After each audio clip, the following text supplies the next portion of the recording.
is the moment is that. I don't know what this tank looks like. Everybody's, hurry up and make the video. Show us what the tank looks like. I don't know what it looks like.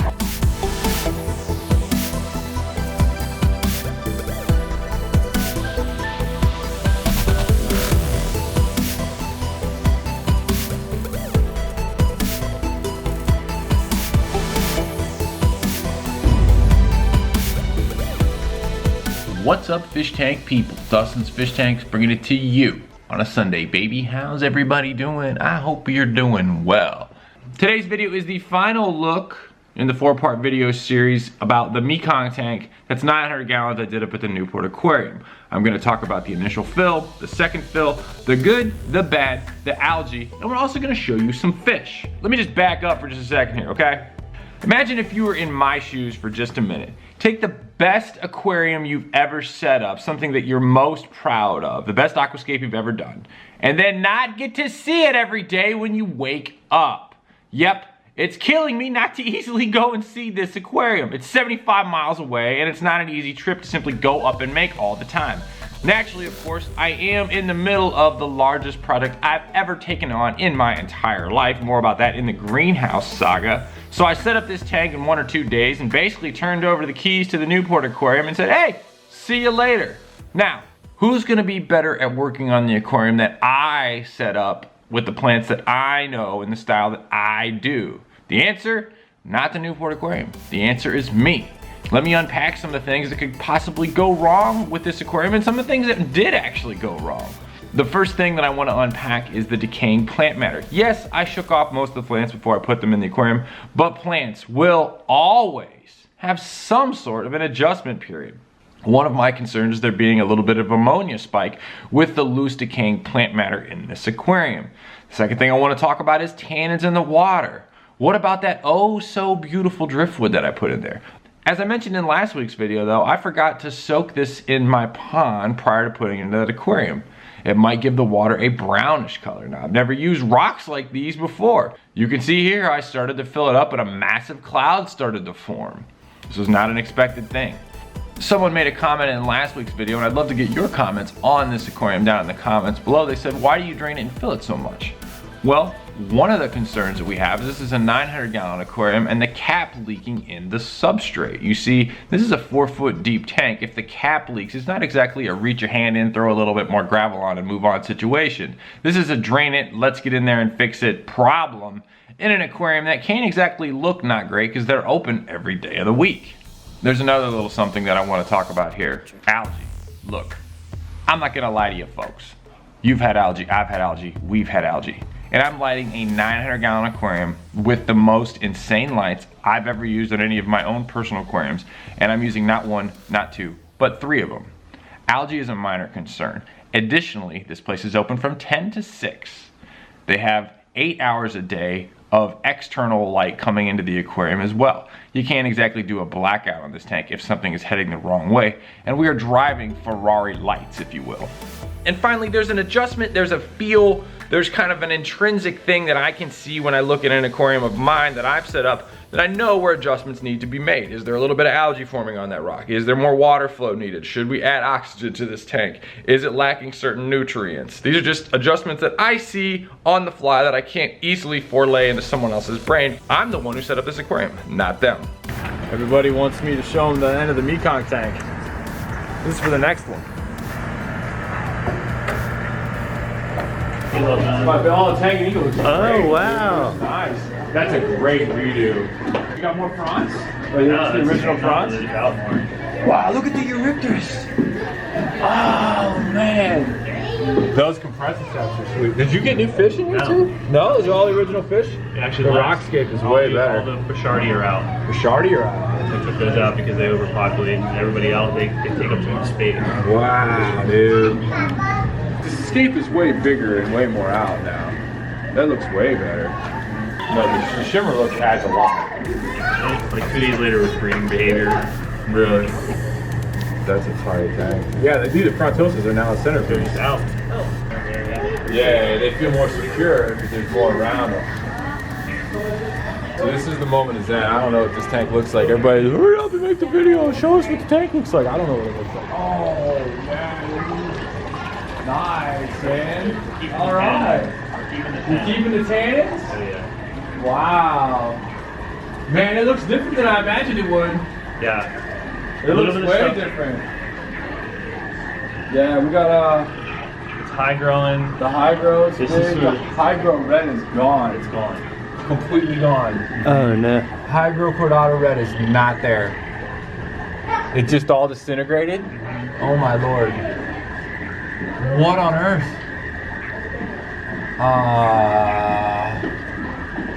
Wow. But everything else is looking really good. Yeah. Like The hydro red's the one that didn't go. The compact's fine. And while I was there, I actually saw this cute little girl right at eye level with the gravel looking underneath the plants, checking out the fish. It was awesome. So the fish have been really using the understory, because if you look in between all the stuff, they're really using underneath all the areas that you. The skunk botia. The meanest fish of all botias. The skunk botia.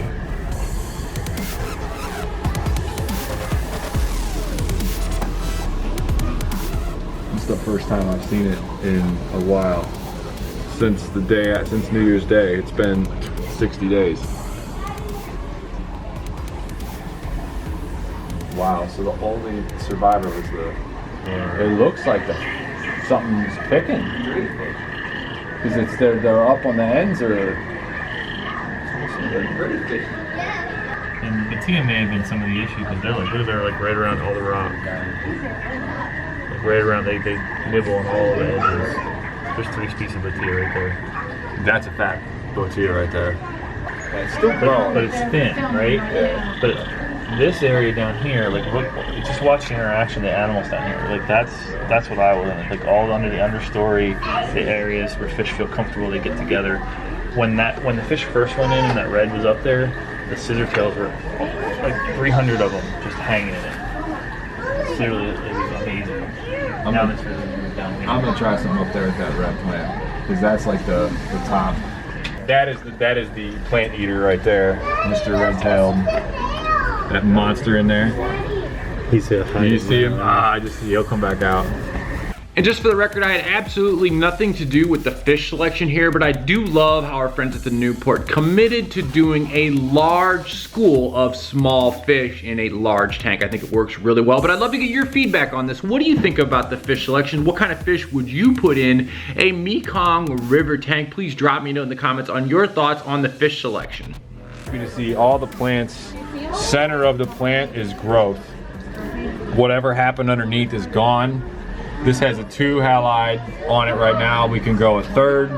It's not a big deal, but you can see the plant is healthier down here. Everything that's eating down low is good. The compacts went from real short, size of a quarter, up like that. Plants absorb 400 to 400 times more nutrients through their roots than through their stems and leaves. Here's your proof.